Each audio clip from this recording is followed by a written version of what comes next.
சிவபெருமான் மேல பக்தி இருந்தா ஒரு லைக் பண்ணுங்க. மறக்காம சப்ஸ்கிரைப் பண்ணுங்க. இந்த வருஷத்தோட முதல் சனி மகா பிரதோஷம் நாளை வர இருக்கு, தவற விட்டுறாதீங்க. பார்க்கடலை கடைந்த போது அதில் வெளிவந்த ஆழக்கால விஷயத்தை சிவபெருமான் உண்டு தேவர்களை காப்பாற்றியது தேய்பிரை திரியோதசி திதியுடன் கூடிய சனிக்கிழமை. அப்படிங்கறனால சனிக்கிழமைகள்ல வர பிரதோஷம் சனி மகா பிரதோஷம் அப்படின்னு அழைக்கப்படுகிறது.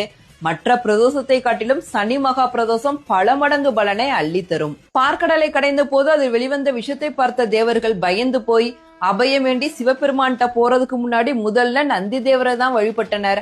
அதனாலதான் பிரதோஷ வேளையில முதல்ல நந்தி தேவரை வழிபட்டு விட்டு அவருடைய அருளை பெற வேண்டும். நந்தி தேவருடைய 2 கொம்புகளுக்கு இடையே தான் சிவபெருமான் ஆனந்த தாண்டவம் புரிந்தாரு. அதனால நந்தி தேவரை வணங்கி விட்டு அவருடைய 2 கொம்புகளுக்கு இடையே சிவபெருமானை தரிசிக்க வேண்டும். பிரதோஷ வேளையில சிவபெருமானை தரிசிக்கிறது அனைத்து விதமான பாவங்களை போக்கி மகிழ்ச்சியான வாழ்வை தரும். கட்டாயம் இந்த வீடியோ மத்தவங்களுக்கு ஷேர் பண்ணுங்க. இருந்தா ஒரு லைக் பண்ணுங்க. மறக்காம சப்ஸ்கிரைப் பண்ணுங்க.